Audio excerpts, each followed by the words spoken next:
What up, y'all? Are you sitting? Oh, sorry. Are you sitting over here? Are you not in the thing? Get in. Come, sit. Come on, a little cozy. Let's go. What up, y'all? LB Sickning making another video for my sickos, and today we got the legendary William. He's singing a Green Jellÿ. Don't want to get you sued again. First of all, let me hand you this. Oh, I thank you. I hope you enjoy it. SickKo Entertainment, fun for all, and family fun for you. Yeah. What first got you into music? Actually, I'm not into music at all. I'm just into making fun of music, and only because when I was in high school, all my friends were in bands and they were really good at it, and I wanted to join the cool kids club. And then when I made my own band, it was terrible. So instead of just giving up, I just took the position of being the worst band in the world instead of trying to be the best band, because the line to be the worst band, nobody was in line. Right. And in fact, the box opened, nobody was even handing out tickets. But the line to be the best was down around the block. And it was a ridiculous wait for years. And I'm just like, wait a minute. I could just corner the market of being the crappiest band instantly. So I just went for that. So I wasn't really influenced by the love of music. I was influenced by the hatred of musicians that were far too talented than me. Oh, yeah, I was just thinking of that. My only fan. So I saw in the 70s you were on the original Gong Show. Yes. Actually, it was 1987. And I was living in Buffalo, New York. And I was the local punk rock band that, the locals went and saw. And kind of like the large fish in the very small pond. And one day when I was about 24 years old, and just the thought of that terrorized me. I was like, oh my God, I'm going to be like in my 60s one day, and I'm just going to be some fucking local town hero guy. And it was terrifying. So I was looking through the newspaper to try to find some sort of job that was meaningful or whatever, and I came across this ad to be in a TV show called The Gong Show, and I called them up, and I told them I had this crappy band that people threw food at me and yelled that I sucked, and they gave me a time for an interview. And they're like, be at Debbie Reynolds Studio, 4100 Lancashire Boulevard, North Hollywood, California, on Wednesday. And I didn't tell them that I lived in Buffalo, New York, 3,000 miles away. I said, great, I'll be there. And I literally just got in my car. I quit my job, and I packed my car, and I said goodbye to my family, and I drove 3,000 miles across America just to be on a game show, to be humiliated. And when I got there, my car broke down, and I couldn't make it back home. So I just got a job, and I got a job at a record store called Tower Records. And everybody was there in the 80s to be in these glam bands. And I was like, oh, man, I just drove across America, and I'm in the world's worst band, and I was on the Gong Show, and they gonged me, and I won lead press on nails. And everybody thought that I was insane, and rightfully so. But later on, one of these people that didn't believe my story got a job at a record company, and I got signed to a major label, and a year later, I wound up selling millions of records. So I sort of fell into this by accident. So literally just looking through the newspaper, I wound up on TV and somehow in Hollywood, and now we're here today, right, only because I bought that newspaper for $1 in 1987. And if I would have just bought a beer with it instead, I'd be a fat alcoholic drunk that's 62 years old whose life passed me by in Buffalo, New York. But said I spent that dollar, it was the best dollar I ever spent in my life. Yeah. Look what you've done, man. You're a fucking legend. Wow. I would say that I'm more of a guy who escaped a career at Walmart. That's legendary. Thank you. I don't know if you know this, but I do not know this. What? I think it's a beautiful thing that you fuck with juggalos now. Oh, I love the Juggalos. They're my favorite fucking a group of people in the entire world. Especially seeing that there was all this fake propaganda of what terrible people they were. That's all I've ever heard. Right. And then by accident, I met Violent J. He invited me to participate at the gathering of the Juggalos.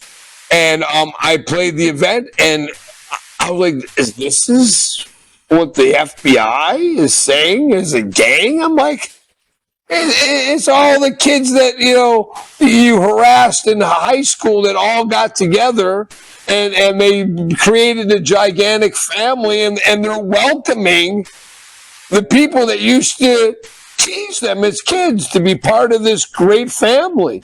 And I was just set back by it. And then I just did one gathering, and next thing I know, I'm on tour with the Insane Clown Posse in Canada, and then I'm in tour with them in the United States, and I've done a whole bunch of gatherings. And I got to honestly say that the Juggalos are my favorite crowd, and I've been doing this for 40 years. Did you know that there is a Juggalo film?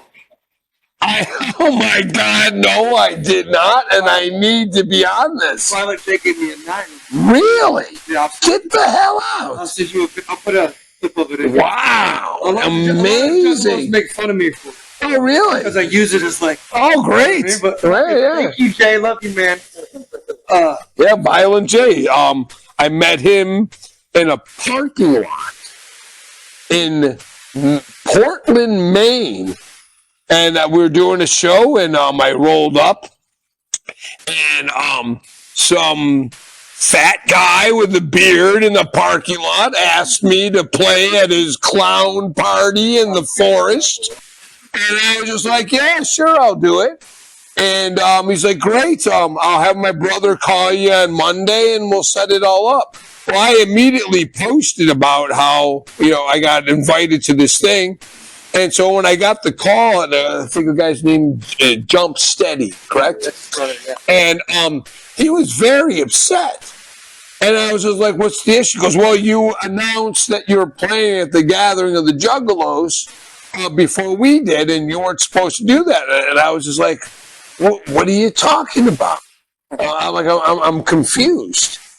And he sent me a link to the gathering. And as I'm on the phone with him, I look at it and I'm like, oh shit, this is fucking legit. And I honestly, straightforward, told him, I said, I gotta tell you, this ain't the first time a fat bearded guy has approached me in a parking lot and asked me to play a clown party in the fucking forest. This is a Thursday to me. I've done clown parties in forests all the time.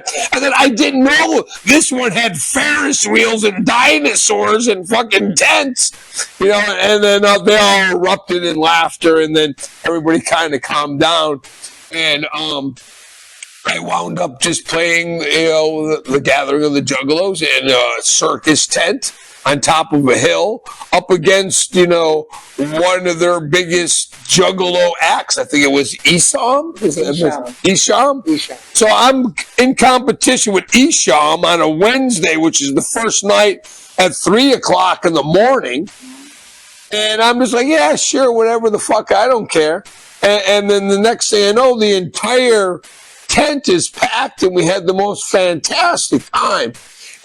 And right before we played, some fucking Juggalo guy that was fucking ripped out of his mind, he comes into the tent and he's got a fire extinguisher in his hand, and he just smashes the soundboard with the fire extinguisher. And I'm like, holy fuck. I'm like, well, there goes our set. And then next thing I know, they wiggled some chords and they hit it a couple times and they got it to work.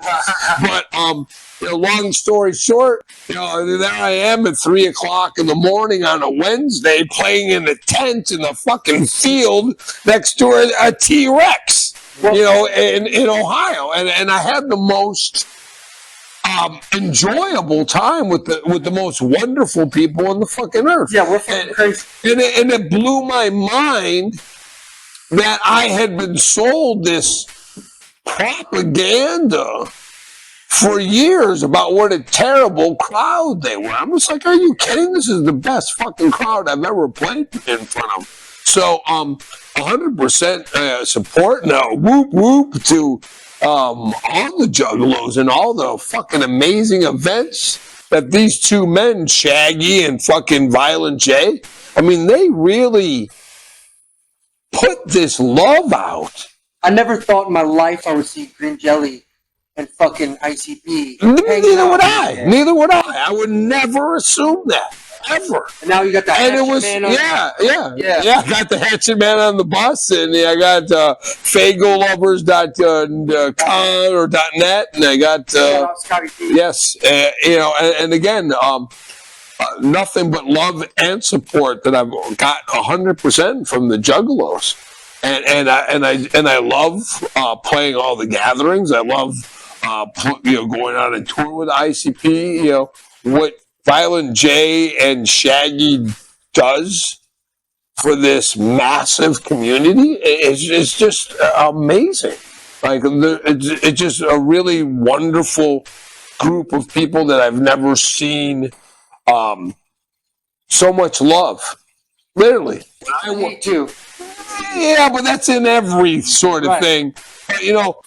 Again, I was sold this terrible story about the Juggalos and ICP.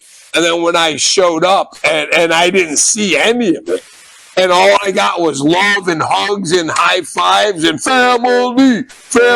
I was just like, wow, it's spectacular. It's 90% good. I mean, I instantly got it. And I mean, I was aware of them in the 90s.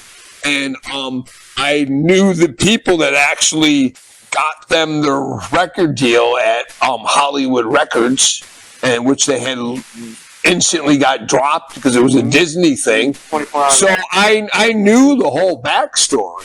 And then all of a sudden, fast forward, a good 20 years later, and, there's this chubby bearded guy in the parking lot in Maine, inviting me to the clown party in the forest. And the fact that they're that strong and that mighty is unbelievable. And then when I got to go out on tour with them, what I saw on a daily basis out on tour with them was just magic. All the bands would play, and all this setup would all happen, and then all of a sudden, this minivan, like 3 minutes before stage time, this minivan rolls up, and they gracefully both walk out of the minivan after it's parked, and all in one steady fucking stream, they get out of the minivan, they walk, they're handed 2 microphones, a door opens for them, and boom, they walk out on stage and like, chicken head, yeah, chicken head, chicken head, and the whole place erupts. Yeah. And minutes ago, they weren't even there at the venue. And then they completely rule the entire place, finish it up, and then walk out that same door, hand the microphones to the same people that gave it to them. Same minivan rolls up, but now the minivan is covered inside with plastic. And I'm like, what the fuck is it? And then I realize that they're covered in Fago, and they don't want to pay these extra charges for the van rental. So some guy, every single night, his job is to plastic up the fucking minivan. And I am just like, wow.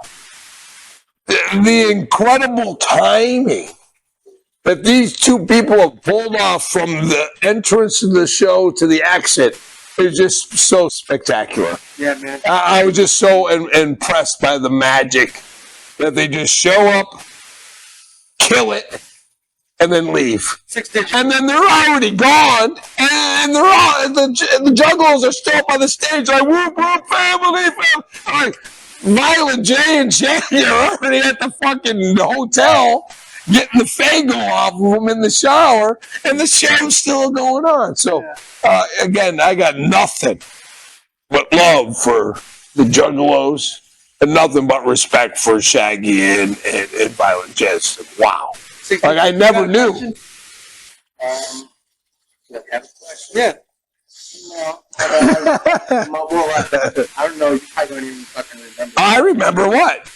The Warp Tour that you guys. Yes, of course, yes. Okay, I wrote it.